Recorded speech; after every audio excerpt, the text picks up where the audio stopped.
দেখেন, মানুষের সমাজ একটা ফুলের বাগানের মতো।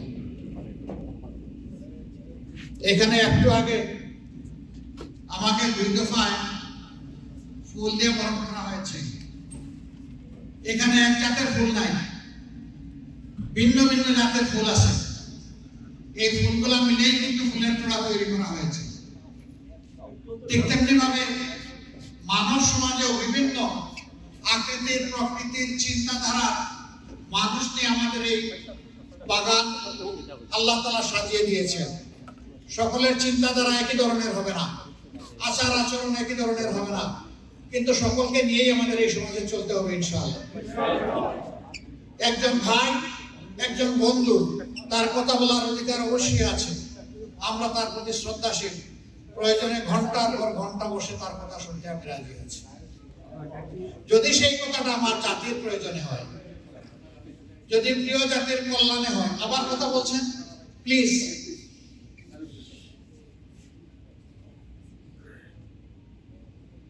যদি সেই কথাটা জাতির কল্যাণে হয়, ঘন্টার পর ঘন্টা শুনবো, কোনো অসুবিধা নেই। এটি আমাদের কাজ। আমরা সকলের কথার প্রতি শ্রদ্ধাশীল,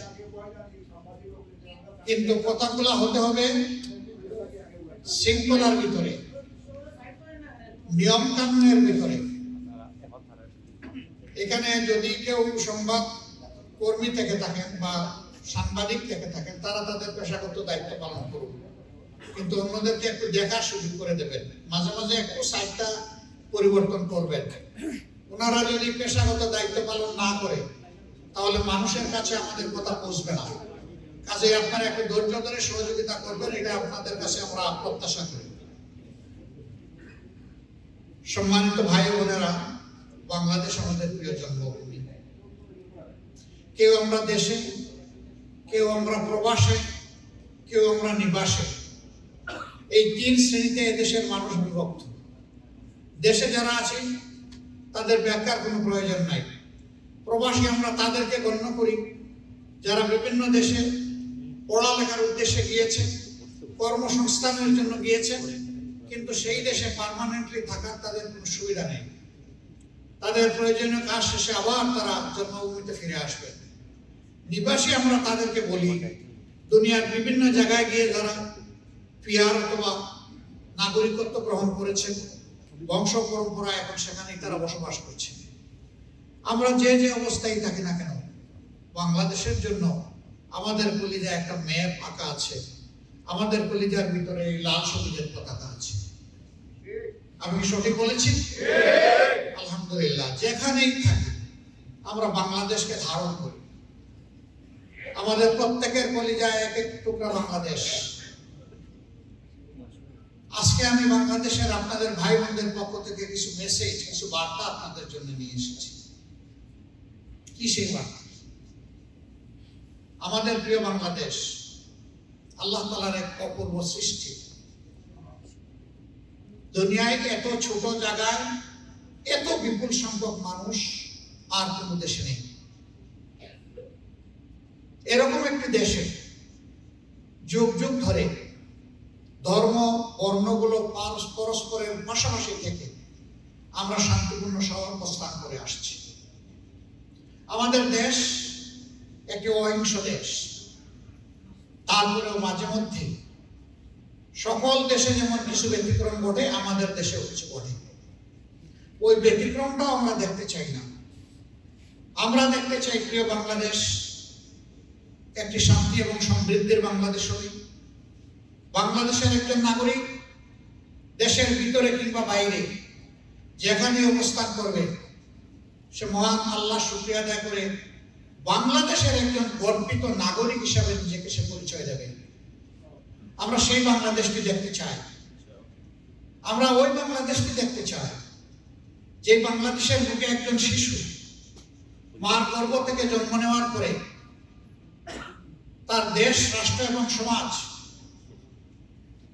তার বেড়ে ওঠা, তার পর্যাপ্ত পুষ্টিকর খাদ্য সরবরাহ করা এবং তার সুস্থতার জন্য তার স্বাস্থ্য সেবা নিশ্চিত করবে।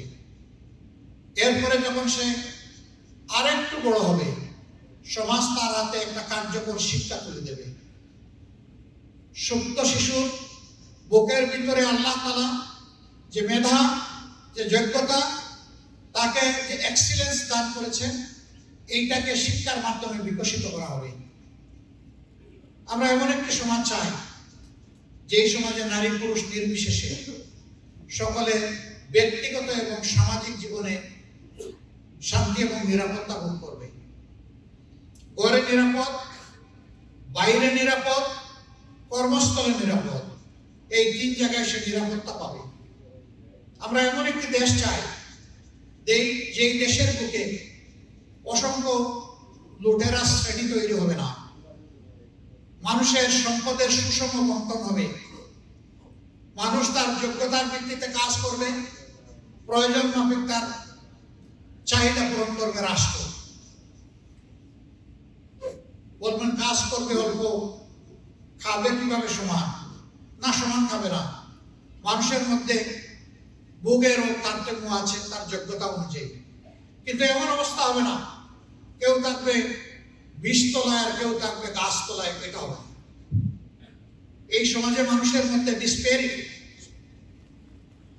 বৈষম্য এমন মাত্রা ধারণ করবে না যে সমাজে কেউ রাতে 2 মুঠো ভাতের অভাবে সারা রাত কেঁদে কেঁদে পেটের ক্ষুধায় ছটফট করবে, আর কিছু মানুষ রাতের বেলায় ডিনার খেতে গিয়ে 10 ভাগের 1 ভাগ খেয়ে 9 ভাগ ব্রেনের মধ্যে ফেলে দিবে অথবা ডাস্টবিনে ফেলে দিবে, এমন হবে না।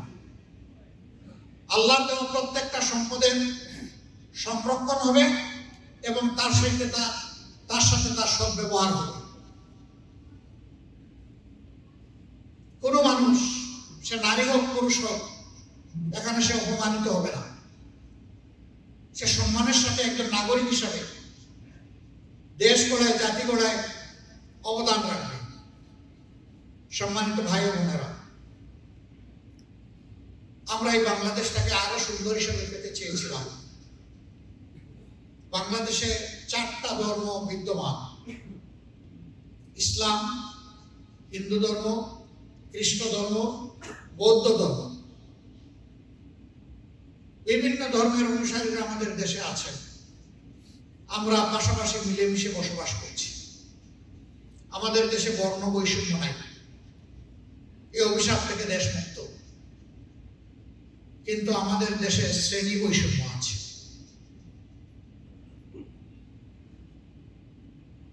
রাজার হস্ত করে সমস্ত কাঙ্গালের দন ছুঁড়ে। যেই যখন রাজা বনেছে তখন সাধারণ মানুষের কপাল কিসমত নিয়ে টান দিয়েছে এবং তারা রাজসিংহাসনে বসার আগে, দেশের ক্ষমতা হাতে পাওয়ার আগে তারা মাটির মানুষ। কিন্তু যখনই তারা ক্ষমতা পেয়ে যান, বাতাস তখন উল্টা দিকে প্রবাহিত হতে শুরু করে। তারা সহসাই তাদের অতীত ভুলে যান, তারা রঙিন স্বপ্ন দেখতে শুরু করেন। তারা ভুলে যান জাতিকে, ভুলে যান নিজের দলকে, ভুলে যান নিজের দেশকে। তারা শুধু দেখতে পান নিজেকে। এবং আশ্চর্যজনক ভাবে গত 15.5 বছর আমরা দেখেছি আমাদের দেশে বিপুল সংখ্যক মাছ চাষি তৈরি হয়েছে। ইলেকশন করার আগে, এমপি হওয়ার আগে তার হয়তো সুনির্দিষ্ট কোনো পেশা নাই, তিনি তার নমিনেশন জমা দেওয়ার সময় আর্থিক বিবরণী দেন, সেখানে তার একটা লেভেল আছে। মাত্র 5 বছরের মাথায় আবার যখন এই ব্যক্তি ইলেকশন করেন, তখন দেখা যায় তার সম্পদের পরিমাণ 122 গুণ পর্যন্ত কারো কারো বেড়ে গেছে। 5 বছরে 122 গুণ কিভাবে বাড়লো? তিনি ব্যাখ্যা দিয়েছেন যে আমি মাছ চাষ করে এই উন্নতি লাভ করেছি। বাংলাদেশের মাছ ৫৯ মাসের প্রত্যেকটা হয়ে যায় সোনা। ধোঁকাবাজ, মিথ্যাবাদী, এরা জাতির সাথে বিশ্বাস করে। আমাদের দেশে মনে হবে কেন? আপনারা যারা এই মিশিগানে আছেন, সারা যুক্তরাষ্ট্র জুড়ে আছেন, আপনাদের হাতগুলো অন্যান্য মানুষের মতো এই দেশ গড়ার কাজে এগিয়ে যায়। দক্ষতা দিয়ে আপনারা প্রমাণ করেন যে আপনারা অন্যদের থেকে পিছনে নন, তাহলে এই মানুষগুলা প্রিয় দেশের বুকে থেকে দেশ বদলাতে পারে না কেন? আল্লাহ তাআলা দুটো কারণ বলেছেন।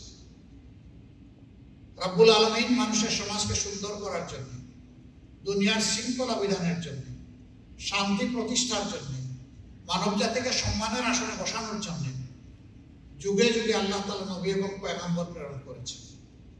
হযরত আদম আলাইহিস সালাম থেকে শুরু হয়েছে আর মুহাম্মদুর রাসূলুল্লাহ সাল্লাল্লাহু আলাইহি ওয়াসাল্লাম পর্যন্ত এসে শেষ হয়েছে। আমাদের নবীর আগে ঈসা ইবনে মারইয়াম আলাইহিস সালাম দুনিয়া এসেছিলেন। তিনি জন্ম থেকে নবী ছিলেন। বাকি নবীরা জন্ম থেকে নবুয়ত হাসিল করেননি, কিন্তু একজন নবীকে আল্লাহ তাআলা তার জন্মের দিন থেকে নবুয়ত দান করেছিলেন। সুবহানাল্লাহ। এই জন্য দুনিয়া থেকে তিনি মানুষের সাথে কথা বলেছেন, সমস্যার সমাধান দিয়েছিলেন, জগৎকে চমকে দিয়েছিলেন। এটি তার কৃতিত্ব নয় যে আল্লাহ রাব্বুল আলামিন তাকে এই কোয়ালিটি দিয়েছিলেন, সেই আল্লাহ রাব্বুল আলামিনের কৃতিত্ব। অনুরূপভাবে মুহাম্মদুর রাসূলুল্লাহ সাল্লাল্লাহু আলাইহি ওয়াসাল্লাম তিনি নবীদের শেষ নবী, আর কোরআন হচ্ছে আল্লাহর পক্ষ থেকে ফাইনাল ভার্ডিক্ট, সর্বশেষ জীবন ব্যবস্থা।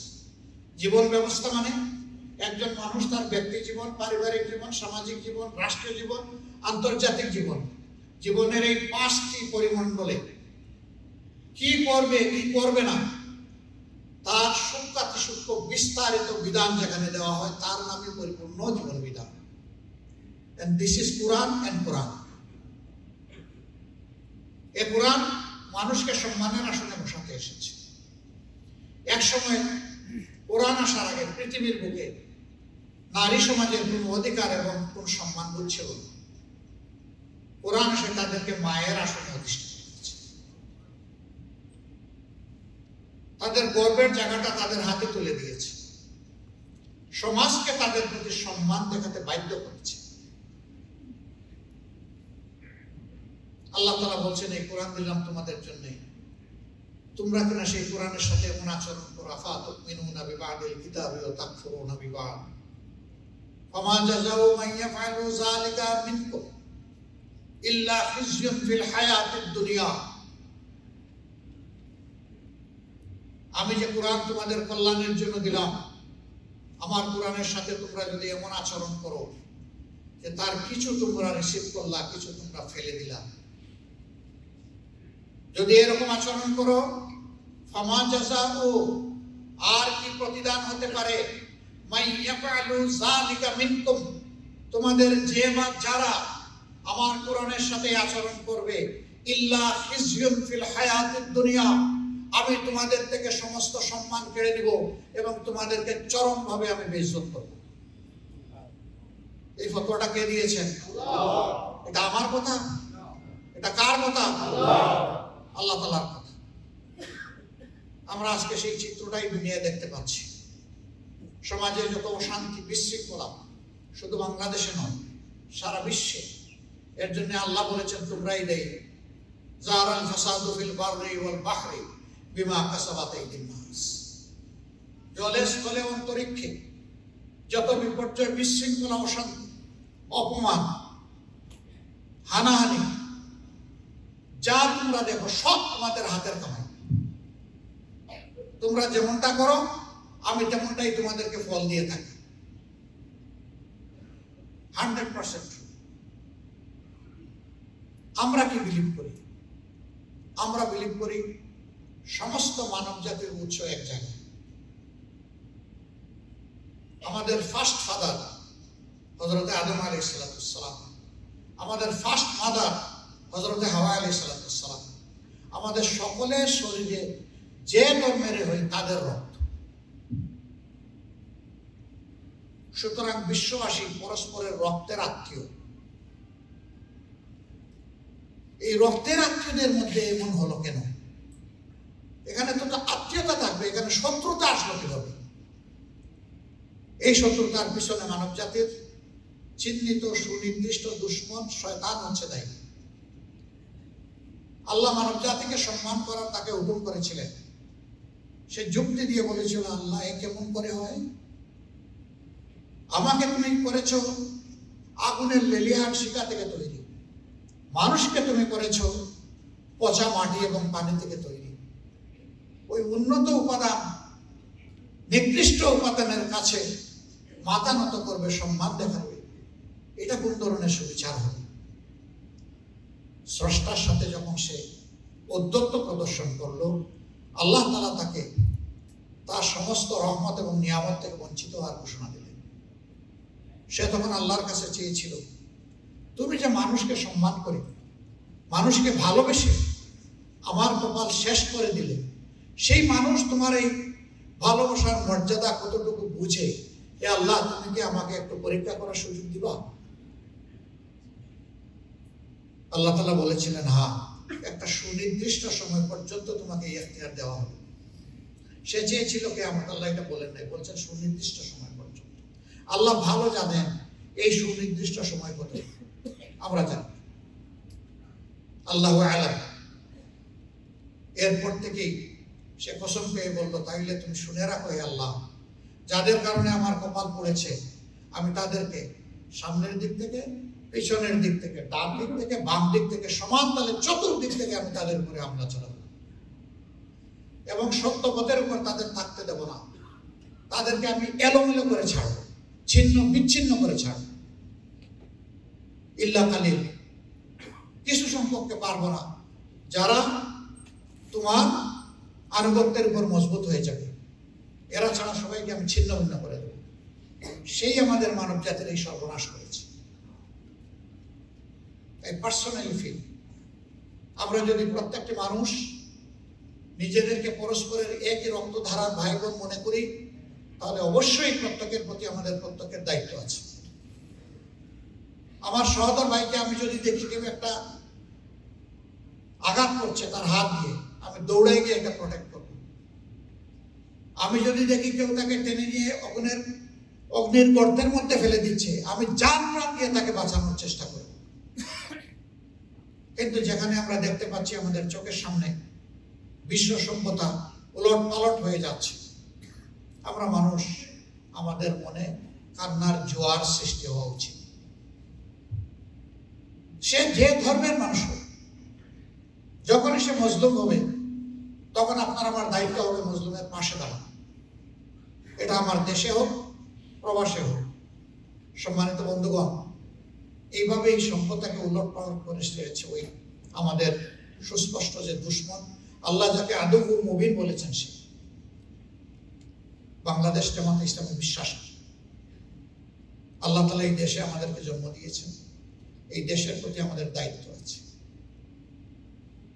মানুষের সমাজে শান্তি এবং শৃঙ্খলা প্রতিষ্ঠার ক্ষেত্রে যে যোগ্যতা আল্লাহ আমাদেরকে দিয়েছেন, আমরা তার 16 আনা নিয়োজিত করতে চাই। উজাড় করে দিয়ে আমরা শান্তি শৃঙ্খলা ফিরিয়ে আনতে চাই।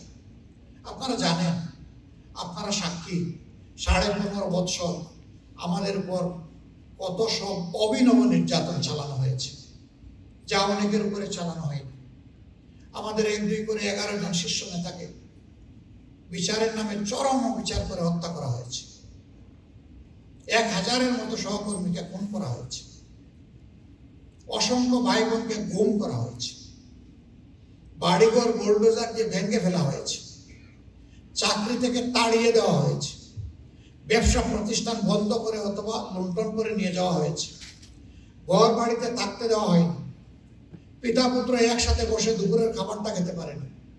রাতের বেলা ঘরে না থেকে হাওরের ক্ষেতের জমিতে থেকে সেখানে সারা রাত পাহারা দিতে হয়েছে। এরকম করে 15.5 বছর আমাদের জীবন থেকে চলে গেছে। আমরা অসংখ্য সাথীকে হারিয়েছি। শুধু আমরা না, বাংলাদেশে আমাদের মতো আরো অনেকেই নির্যাতিত হয়েছে। অনেক মূল্যবান জীবন চলে গেছে। আল্লাহ তাআলা যখন 5ই আগস্ট 2024 সাল একটা পরিবর্তন এনে দিলেন, আমরাই সকলের আগে আওয়াজ তুললাম, be passionate and keep quiet. ধৈর্য ধরুন, শান্ত থাকুন, প্রিয় দেশকে শৃঙ্খলায় আনতে সহযোগিতা করুন। আমরা আমাদের কর্মীদেরকে প্রথমে বললাম, তারপরে বাংলাদেশের জনগণকে বললাম। একই সাথে আমরা আমাদের কর্মীদেরকে হুঁশিয়ার করে দিলাম, জুলুম আমাদের উপর যাই হোক, বিচার পাওয়ার অধিকার আমাদের আছে, কিন্তু হিংসা চরিতার্থ করার কোনো দায়িত্ব আমাদের নাই। অতএব কেউ কারো কাছ থেকে ব্যক্তিগতভাবে কোনো প্রতিশোধ নেবেন না। আলহামদুলিল্লাহ আমাদের এই আওয়াজের কারণে শুধু আমাদের কর্মীরা শৃঙ্খলায় আসে নাই, গোটা দেশবাসী শৃঙ্খলায় চলে আসতে বাধ্য হয়েছে। যার কারণে এত বড় একটা পরিবর্তনের পর অনেকে অনেক কথা বলেছিলেন 2 দিনে 5 লাখ মানুষ আমাদের শেষ হয়ে যাবে, 2 দিনে 5 জন কেউ হত্যা করেনি। তারা দায়িত্ব জ্ঞানহীন হতে পারে। বাংলাদেশের 18 কোটি মানুষ প্রমাণ করেছে জনগণ দায়িত্ব জ্ঞানহীন নয়। এরপরে আমরা কি করলাম? আমরা শহীদ পরিবারগুলোর দিকে অ্যাটেনশন দিলাম। তারা আমাদের সম্পদ, পরিবারগুলো আমাদের কাছে ইজ্জতের আমানত। আমরা প্রত্যেকটা পরিবারে গিয়েছি, চেষ্টা করেছি তাদেরকে সামান্য সান্ত্বনা দিতে, চেষ্টা করেছি তাদের দুঃখের অংশীদার হতে, চেষ্টা করেছি যে ফ্যামিলির কোনো সহায় সম্বল নেই সেই পুরোটা ফ্যামিলির তাদের সন্তানদের এবং পরিবারের দায়িত্ব নিতে আল্লাহর উপর ভরসা। আমরা বলেছি পরিবারের কনিষ্ঠতম সদস্য পরিণত বয়সে উপনীত না হওয়া পর্যন্ত এই পরিবার বাংলাদেশ জামাত ইসলামের পরিবার। আমরা খেলে আপনারাও খাবেন, আমরা যা খাবো আপনারা তাই খাবেন ইনশাআল্লাহ। আমাদের সন্তানরা যেভাবে লেখাপড়া করবে আপনাদের সন্তানরা সেভাবে লেখাপড়া করে মানুষ। আমরা ধন্যবাদ জানাই আমাদের এই সিদ্ধান্তে সমাজের অনেকেই হৃদয়বান মানুষগুলো এগিয়ে এসেছেন। তারা আমাদের কাজ ভাগ করে নিয়েছেন, আমাদের বোঝা হালকা করে দিয়েছেন। এরকম এক মহিলা আগস্টের 4 তারিখ তুমুল সংঘাত যখন চলছে, তিনি তার বাপের বাসায় বারান্দায় দাঁড়িয়ে 4 তলায় এই দৃশ্য দেখছিলেন। কোলে ছিল 2 মাসের সন্তান। উপর থেকে ঝোড়া বুলেট এসে তার বুকটা এপুড়ো করে চলে গেল, রক্তের ফোয়ারা ফিনকি দিয়ে বয়ে গেল, কোলের সন্তান ছিটকে পড়লো, তিনি সাথে সাথে ইন্তেকাল করলেন। নারায়ণগঞ্জের সাইনবোর্ডে সুমাইয়া নামের আমাদের এই বোনটি এইভাবে দুনিয়া থেকে চলে গেল। আল্লাহ তাকে শহীদ হিসাবে কবুল করুন। আমি দেখতে গেলাম তার পরিবারকে, আমার সহকর্মীদেরকে, বাচ্চাটাকে কোলে নিলাম, খুবই খারাপ লাগলো। এই বাচ্চার জবানে যখন বুলি ফুটবে, কথা ফুটবে, তখন সে মা ডাকবে তারে। এরকম প্রত্যেকটি অবুঝ শিশু মায়ের কোলে যখন আদরে আহ্লাদে প্রতিপালিত হবে, তখন তার জন্য একটা কোল কোথায় পাওয়া যাবে? কার মুখের দুধ খেয়ে খেয়ে সে বড় হবে? এই গরিবের সন্তান, বাবা গার্মেন্টস করবে, এই গরিবের সন্তানকে কে দেখাশোনা করে? বাচ্চাটি কোলে নেওয়ার পরে এই অনুভূতি যখন আসলো, এটাই ছিল আমার ফার্স্ট কেস। আমি পরিবারের সদস্যকে বললাম, আপনারা কি দয়া করে এই বেবিটা আমাদেরকে একটু দান করে দেবেন? আপনারা যদি দয়া করে এই বেবিটা গিফট করেন, আমরা এই বেবিটাকে চেষ্টা করব আদরের চাদর দিয়ে মুড়িয়ে দিতে। তারা সাথে সাথে বললো, এই বেবি আপনাদেরকে দান করে দিলাম। আমরা সবাই বেবিটাকে আদর দিলাম, চুমু দিলাম। তারপরে নানির কোলে দিয়ে বললাম যে আপনাদের কাছে আমানত রেখে গেলাম, আজকে থেকে এই পরিবারের সদস্যরা আমাদের পরিবারের সদস্য। আমাদের তৌফিক অনুযায়ী একটা এনভেলপ হাতে দিয়ে বললাম, এটা দিয়ে শুরু করেন, প্রতি মাসের 2 তারিখ ইনশাল্লাহ আপনাদের হাতে এই পরিবারের জন্য চলার মতো করে একটা ব্যবস্থা চলে আসবে ইনশাল্লাহ। আমরা তো চলে এসেছি, ওই ব্যবস্থা জারি আছে। ইতিমধ্যে ঢাকার একজন বিশাল শিল্পপতি, যার কোনো সন্তান সন্ততি নাই, তিনি খবর পেয়েছেন এই মেয়েটা, তার আগ্রহ জাগলো এই মেয়েটাকে তিনি দত্তক নেবেন। তিনি তাদের কাছে গেলেন, গিয়ে বললেন যে এই মেয়েটা আমাকে দিয়ে দেন। পরিবারের সদস্যরা বললো, এই মেয়ের আমাদের না, এই মেয়ের মা হচ্ছে জামাত ইসলাম। জামাত যদি অনুমতি না দেয়, এই মেয়ে আমরা কাউকে দিতে পারবো না, আপনারা তাদের কাছে যান। এ ভদ্রলোক আমার কাছে এসেছে, এসে বললেন, আমাকে একটু সুযোগ দেবেন, আমি মেয়েটার দায়িত্ব নিতে চাই। আমি বললাম যে দেখেন, এই মেয়েটা তো আমরা খুলে নিয়েছি আর তাদের কাছে আমানত রেখেছি, তারা যদি স্বেচ্ছায় খুশি হয়ে দেয় আমাদের কোনো আপত্তি থাকবে না। আমি তাদের কাছে মেসেজ পাঠালাম।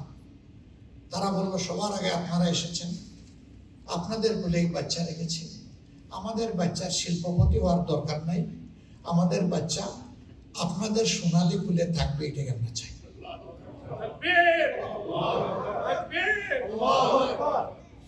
সম্মানিত ভাইয়েরা, আরেকটা পরিবার, ওদের বাড়ি রাজশাহীতে। এ ছেলেও নারায়ণগঞ্জে একটা গার্মেন্টস ফ্যাক্টরিতে চাকরি করত, কিন্তু যখন জুলাই মাসে সংঘাত তুঙ্গের দিকে চলে গেছে, সে চলে গেছে পরিবারের কাছে বাড়িতে। তারও 4 তারিখের ঘটনা। সে এক কলসি পানি নিয়ে আর একটা গ্লাস নিয়ে তার ঘর থেকে গিয়েছে মানুষকে, রাস্তায় যারা কষ্ট করছে তাদেরকে পানি পান করাবে। পানি পান করতে করতে তার কলসি খালি হয়ে গেছে। কলসি এবং গ্লাস ছুঁড়ে মেরে সেও রাস্তায় মিছিলকারীদের সাথে সামিল হয়ে গেছে। মিছিল করতে করতে এক সময় পুলিশের ছোড়া, বিজিবির ছোড়া গুলি এসে আল্লাহর 4 বান্দাকে দুনিয়া থেকে নিয়ে গেছে। এর মাঝে সেও একজন সামিল হয়ে গেছে। আল্লাহ তাদেরকে এবং সবাইকে শহীদ হিসাবে কবুল করুন।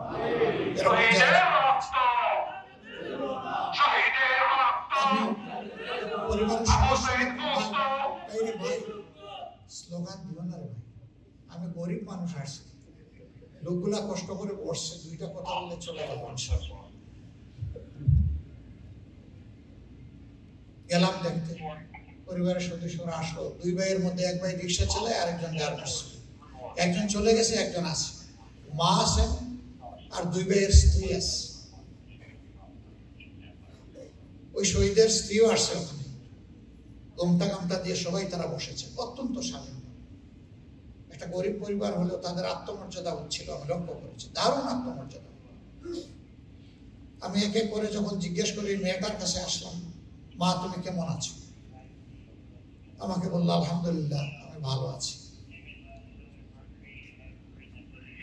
বললো কিন্তু, আমি বুঝলাম যে তার কোনো কথা আছে, কিন্তু বলেই তার জবান বন্ধ হয়ে গেছে, আর কথা বলতে পারে না।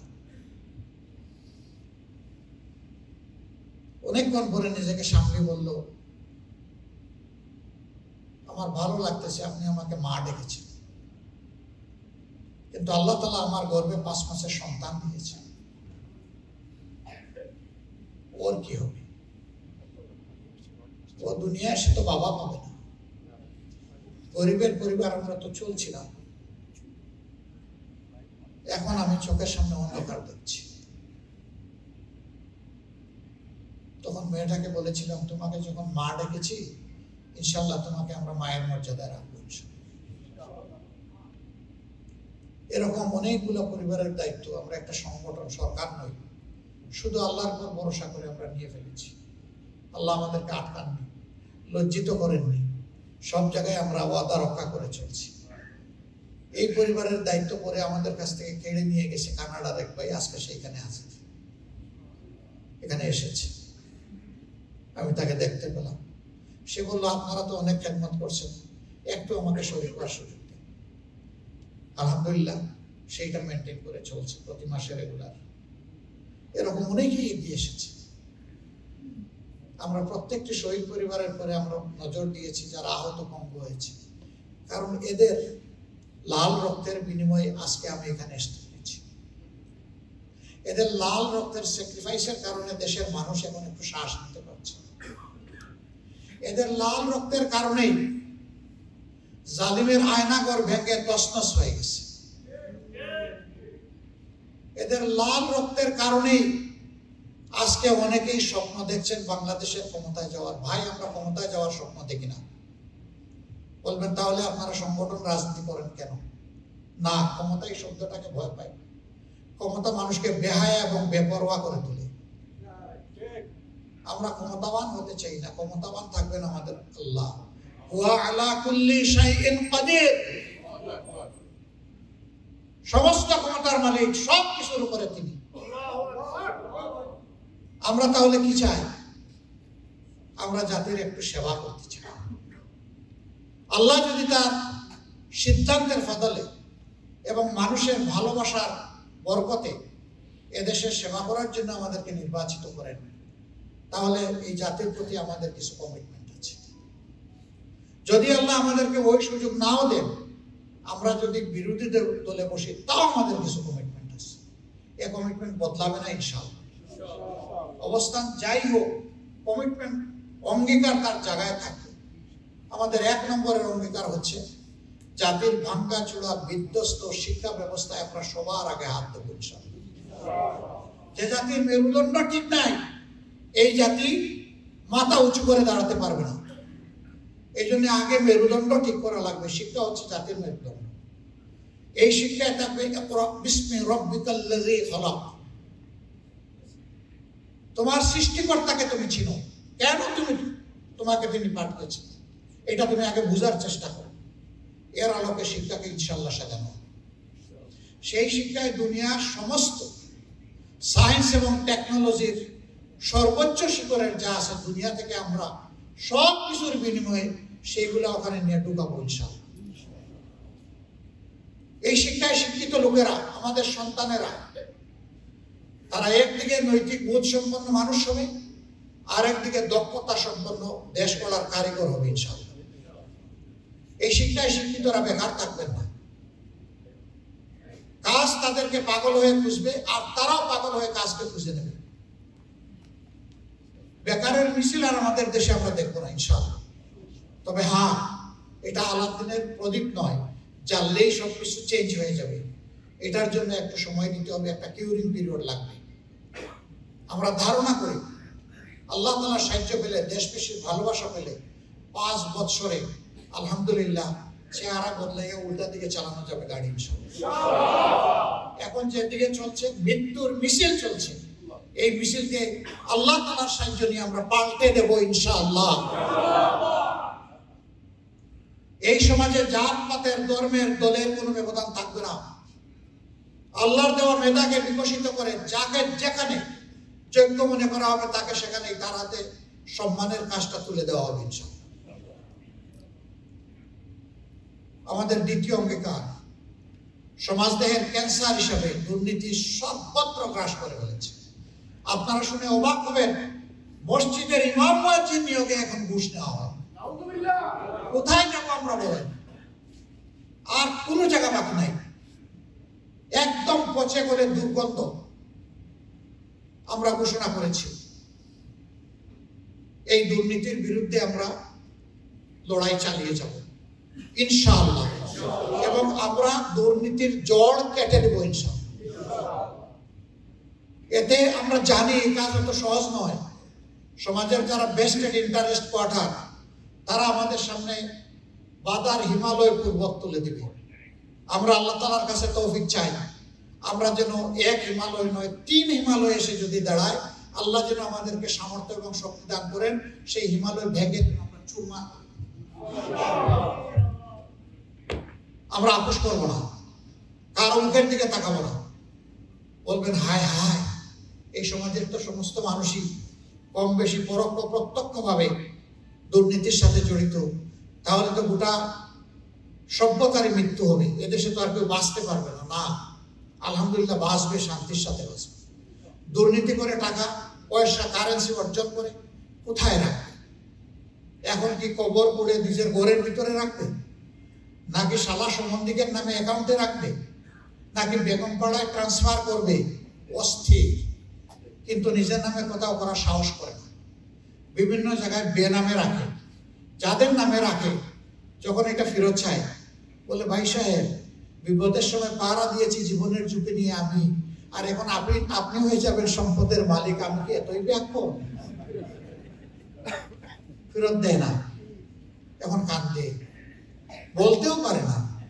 কিভাবে বলবে? চুরির টাকা যে বলতে পারছে না, শান্তি নাই, অশান্তি, জীবনে উলট পালট হয়ে যায় পরিবারের কাঠামো। শেষ পর্যন্ত কেউ কেউ বউকে তালাক দেয় ওখান থেকে টাকা না পাওয়ার কারণে, এবং সেটা সর্বোচ্চ ব্যক্তির ক্ষেত্রে ঘটেছে আমাদের দেশে। নিজের মেয়ে তালাক হয়ে গেছে স্বামীর সাথে, কারণ শাশুড়ির অবৈধ টাকা সে এক জায়গায় বলে দিছে এটা আমার নয়, আমার শাশুড়ি।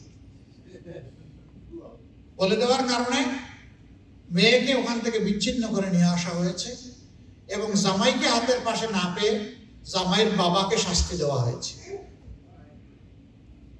হ্যাঁ, আমাদের এই সমস্ত লোকগুলো সেদিন মুক্তি পেয়ে যাবে এবং আল্লাহ তাআলা যে হালাল রুজির ব্যবস্থা তাদের জন্য করে দিবেন সেটা পেয়ে সেদিন তারাও আনন্দিত হবে ইনশাআল্লাহ। সমাজদেহ থেকে এই ক্যান্সার দূর করতেই হবে। এই যুদ্ধে আল্লাহর সাহায্য এবং মদত চাই, আপনাদেরকে আমরা পাশে চাই। আপনারা থাকবেন তো ইনশাআল্লাহ? আমাদের থার্ড অঙ্গীকার, সমাজের কোথাও এখন ন্যায় বিচার বা সুবিচার নেই। গ্রাম্য আদালত থেকে শুরু করে সুপ্রিম কোর্ট, সব জায়গায় অসৎরা বসে আছে। কিছু সৎ মানুষ থাকলেও তারা বড় মজলুম হালতে আছে। তাদেরকে কোণঠাসা করে রাখা হয়, কারণ তারা ইলিগাল ইনকাম জেনারেট করতে পারে না। আমরা এর আমূল পরিবর্তন চাই। ন্যায় বিচারের দণ্ড সকলের জন্য সমান। আল্লাহ সাক্ষী থাকুন, আপনারাও সাক্ষী থাকুন। আমরা জানি না আগামী দেশ পরিচালনার বা সেবার দায়িত্ব কে পাবে। যুক্তির খাতিরে ধরে নেন, আপনারা প্রত্যাশা করেন যে আমরা পাবো। যুক্তির খাতিরে ধরে নেন, আল্লাহ আমাকে হায়াত দিলেন, আমার সহকর্মীদেরকে হায়াত দিলেন, আমি কিংবা আমার কোন সহকর্মী রাষ্ট্রের প্রধান নির্বাহী অথবা রাষ্ট্রপ্রধান হলেন, তারাও যদি অপরাধ করেন, যে অপরাধটা আব্দুল হাকিম আব্দুল মুত্তালিব করলে তাকে শাস্তির আওতায় আনা হবে। সেদিনকার আইন, সেদিনকার বিচার বিভাগ দেখবে না উনি প্রধানমন্ত্রী না প্রেসিডেন্ট, এটা দেখবে না। ওনার মুখের দিকে তাকাবে না, বলবে যে যে অপরাধ আব্দুল্লাহ করেছে সেই অপরাধ আপনি করেছেন, আসেন, আপনাকে আসতে হবে। আমরা সেই বিচারটা সমাজে কায়েম করতে চাই। ওই রকম বিচার যখন হবে তখন অপরাধ করাটা কঠিন হয়ে যাবে, ন্যায়ের উপর চলাটা সহজ হয়ে যাবে। আমাদের চতুর্থ অঙ্গীকার, দেশকে অর্থনৈতিক জঞ্জাল থেকে মুক্তি দিতে হবে। আপনারা জানেন আমাদের সমস্ত ব্যাংক চুরি ডাকাতি লুট করে ব্যাংকের টাকাগুলো বিদেশে তারা পাচার করে দিয়েছে। আজকে ব্যাংকে জমা রাখা টাকা একজন ক্লায়েন্ট আনতে গেছে, সে তার এফডিআর ভাঙাবে, সে তার চেকের এগেইনস্টে টাকা তুলবে, টাকা নেই। আমার সামনে এখানে বসা আছে, 4 কোটি টাকার ফিক্সড ডিপোজিট ট্রান্সফার করতে চাইছে, এখন দেয় না, সব মিলিয়ে 20 লাখ টাকা দিচ্ছে। চোররা সব চুরি করে নিয়ে গেছে। আমরা জানি না ওই চোরদের পেটের ভিতরে হাত কতটুকু পর্যন্ত আমরা ঢুকাতে পারবো, কিন্তু যদি আল্লাহ সুযোগ দেন হাত ঢুকিয়ে ওই পেটের ভিতর থেকে এটা বের করে আনার চেষ্টা করবো। অন্তত রাঘব বুয়াল যারা চুনুপুটি যেদিকেই চায়, রাঘব বুয়ালদেরকে হাত দিতে হবে। ওদের শিক্ষা হলে বাকি গোটা জাতির শিক্ষা হয়ে যাবে ইনশাআল্লাহ। গোটা ব্যাংক এবং নন ব্যাংকিং ফিনান্সিয়াল সেক্টরস এটাকে পুরো আবার ঢেলে সাজাতে হবে। সেখানে আমানতদার সৎ মানুষগুলোকে বসাতে হবে। সেই সৎ মানুষ বিভিন্ন ধর্মে থাকতে পারে। যারা তাদের জীবনে চলার প্রতি পরীক্ষা দিয়ে প্রমাণিত হয়েছে সে সৎ এবং সে যোগ্য, সততার সাথে যোগ্যতা থাকবে, আর সে হবে পরিশ্রমী। ওই লোকটাকে যার যার উপযুক্ত জায়গায় বসাই দেওয়া হবে। শুধুমাত্র দলীয় বা রাজনৈতিক আনুগত্যের কারণে কাউকে কোনো জায়গায় পদায়ন করা হবে না। এটা হবে চরম জুলুম। আল্লাহ তাআলা আমাদের প্রতি হুকুম দিয়েছেন, ইন্নাল্লাহা ইয়া'মুরুকুম বিল আদলি ওয়াল ইহসান। তোমাদেরকে নির্দেশ দেওয়া হলো তোমরা সুবিচার কায়েম করো আর মানুষের প্রতি তোমরা ইহসান করো, ভালোবাসা প্রদর্শন। আমরা সেই সামাজিক ন্যায় বিচার সর্বক্ষেত্রে চালু করবো, এটা আমাদের অঙ্গীকার ইনশাআল্লাহ। যদি আমরা বিরোধী দলে থাকি সেই সংগ্রাম আমাদের অব্যাহত থাকবে। যদি আল্লাহ আমাদেরকে দায়িত্ব দেন তাহলে সেটা চালু করা হবে আমাদের জন্য ওয়াজিব। আমাদের শেষ অঙ্গীকারটা বলে আজকের মতো শেষ করতে চাই। বিশ্ব সভায় আমরা কেউ কেউ থেকে বিচ্ছিন্ন না। প্রত্যেকটা দেশ প্রত্যেকটা দেশের সাথে সম্পর্কযুক্ত। আমাদের পলিসি হবে সবার সাথে, সভ্য দেশগুলোর সাথে বন্ধুত্ব, কারোর সাথে শত্রুতা নয়। বন্ধুত্ব কিন্তু প্রভুত্ব নয়। আমরা কারো প্রভুত্ব কিংবা দাদাগিরি বা বড় ভাইগিরি আমরা মেনে নেব। আমরা কারো সম্মানে আঘাত করব না এবং কেউ আমাদের সম্মানে আঘাত করলে আমরা ছাড় দেব না। আমরা মাথা উঁচু করে বাংলাদেশকে বিশ্ব দরবারে তুলে ধরতে চাই। আমাদের 41টা অঙ্গীকার আছে, আমি আজকে মাত্র 5টা বলি। এই পরিসরে সব বলা সম্ভব নয়। আপনারা দোয়া করবেন আল্লাহকে হাজির নাজির জেনে আমরা যে সমস্ত অঙ্গীকার করছি জাতির কাছে, আমরা যেন আমাদের অঙ্গীকার রক্ষা করতে পারি। এই দেশ গড়ায় আমরা আপনাদের পরামর্শ চাই, সমালোচনা চাই, দোয়া চাই, সহযোগিতা চাই। চিন্তা করতে কোনো সমস্যা নাই, কিন্তু সমালোচনা করতে কিছু সমস্যা আছে। যদি সমালোচনা করা না হয়, আমরা ফেরেশতা নই ভাই। আমরা যদি ভুল করি আর কেউ যদি ধরিয়ে না দেয়, তাইলে তো আমরা ভুলের উপরে কায়েম থাকি, এতে আমরা এবং জাতি ক্ষতিগ্রস্ত হবে। এই জন্য ইনশাআল্লাহ আমরা সমালোচনাকে উৎসাহিত করব। সমালোচনাটা হবে গঠনমূলক, জাতির স্বার্থে কল্যাণে। যারা এই সমালোচনা করে আমাদেরকে সহযোগিতা করবেন, জাতিকে সহযোগিতা করবেন, তাদের কাছে আমরা কৃতজ্ঞ থাকবো ইনশাআল্লাহ।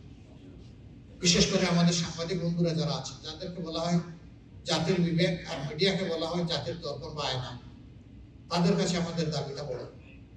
সমাজের দুই শ্রেণীর মানুষকে চতুর্দিক থেকে দেখতে হয় সমাজকে, একটা সাংবাদিক সমাজ আর একটা রাজনৈতিক সমাজ।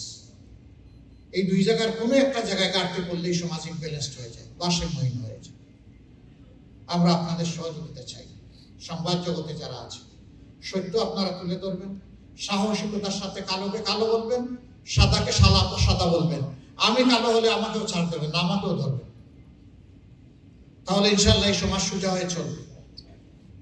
আগামীতে যে সুযোগটা এসেছে আপনাদের উদার হওয়ার, আমরা এটার জন্য লড়াই করেছি, চিৎকার দিয়েছি। সময় একদম ছোট হয়ে এসেছে। এই মুহূর্তে কনসুলেট এখানে খুলে আবার সবার ফিঙ্গারপ্রিন্ট নেওয়া বা বায়োমেট্রিক নেওয়া এটা সম্ভব হবে না, কিন্তু আমরা বলবো যে লড়াইটা আমরা করলাম, কষ্ট হলেও যেখানে যেভাবে সম্ভব আপনার ভোটার রেজিস্ট্রেশনটা আপনি নিশ্চিত করুন। এটা একটা বেটো পাওয়া। এখানে প্রবাসীদের 8টা বা 9টা দাবির কথা বলা হয়েছে, সবগুলা যেত। আমি আপনাদের দাবির সাথে একমত। আল্লাহ যদি আমাদেরকে সুযোগ দেন, সেই দাবি আমরাই বাস্তবায়ন করবো। আপনাদের আর কোনো দাবি উত্থাপন করা লাগবে না ইনশাআল্লাহ।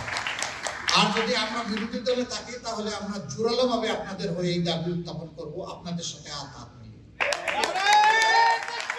এর সাথে আরেকটা দাবি আমি গতকালও বলেছি, আজকেও বলছি, প্রবাসীদেরকে শুধু রিমিটেন্স যোদ্ধা বলে বলে আমাদের দায়িত্ব শেষ না। যোদ্ধা যদি হয় তাইলে সে আমার বীর, জাতীয় বীর। বীর যদি হয়, বীরকে আমার সম্মান দেখাতে হবে। এই জন্যে ইনশাআল্লাহ আমরা সুযোগ পেলে কি করব, সারা দুনিয়ায় আমাদের টোটাল জনশক্তির কত ভাগ, কত পার্সেন্ট সারা দুনিয়া আছেন, এটার হিসাব আমরা নেব। যে পরিমাণ প্রবাসী দুনিয়ার বিভিন্ন জায়গায় থাকবেন, জাতীয় সংসদে তাদের সেই অনুপাতে ইনশাআল্লাহ প্রতিনিধিত্ব থাকবে। বাহির করবো, যে এখন বললে বাহির করবো। আমরা আমাদের 3 পক্ষের হাত, দেশি, প্রবাসী, নিবাসী, 3টা হাতকে আমরা এক জায়গায় এনে জাতিকে সামনে এগিয়ে দিব ইনশাআল্লাহ। এই জন্য অবশ্যই সবাইকে তার প্রাপ্য সম্মান, মর্যাদা এবং অধিকার দিতে হবে। আপনারা দোয়া করবেন। আল্লাহর উপর ভরসা করে এই কথাগুলো বলে গেলাম, সাক্ষী আল্লাহকেও রাখলাম, আপনাদেরকেও রাখলাম। ভয় হচ্ছে এই কথাগুলা 100% আমরা রক্ষা করতে পারবো কিনা। হ্যাঁ, যদি আমাদের সদিচ্ছা থাকে আর আল্লাহ যদি আমাদেরকে সাহায্য করেন, আমরা পারবো ইনশাআল্লাহ। এটা হার্ড হতে পারে, বাট আনএচিভেবল না, এটা অ্যাচিভেবল, এটা অর্জন করা যাবে ইনশাআল্লাহ। আমি খুব কৃতজ্ঞ আপনারা আপনাদের মূল্যবান সময় স্যাক্রিফাইস করে এখানে এসেছেন। আপনারা দোয়া করবেন, আপনাদের দায়িত্ব পালন করবেন। দেশ গড়ার সিদ্ধান্ত নেওয়ার আগামী দিনের অপেক্ষমান, বিশেষ করে আমাদের সামনের যে নির্বাচন, সেই নির্বাচনে আপনারা তার হাতেই আপনার আমানতটা সঞ্চয় দিবেন, যার হাতে আমানত দিয়ে আপনি নিশ্চিন্ত থাকতে পারবেন বলে আপনার দিল বলবে, আপনার বিবেক বলবে। আমি দেখেন আপনাদের কাছে ভোট চাইনি, আমি চাইবো না। আপনাদের চিন্তার প্রতি আমাদের যথেষ্ট আস্থা আছে।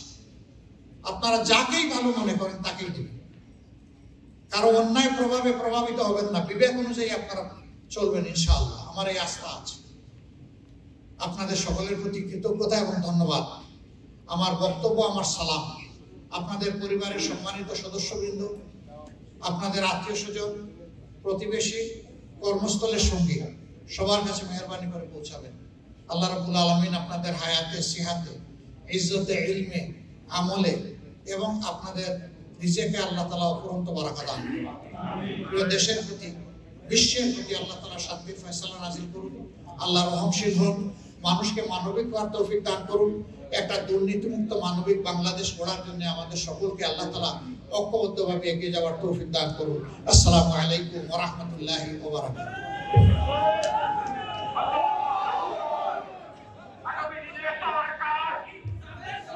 আলহামদুলিল্লাহ, আমরা প্রধানমন্ত্রীর কাছ থেকে গুরুত্বপূর্ণ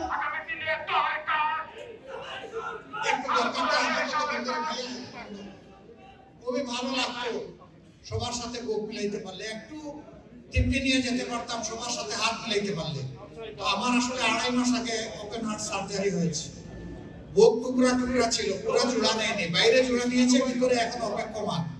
আপনারা যদি মেহরবানি করে আমার প্রতি একটু মানে সদয় হন যে আজকের মতো আমাকে ছেড়ে দেন, তাহলে আমি অন্তত আপনাদের কাছে কৃতজ্ঞ থাকবো। আমি হাত মিলাতে পারবো না বলে আমি দুঃখিত। আপনারা কি আমাকে ক্ষমা করবেন? ইনশাআল্লাহ, ইনশাআল্লাহ। একেবারে শুকনামুখে চলে যাব না, এটা হয় না। আসসালামু আলাইকুম। আলহামদুলিল্লাহ।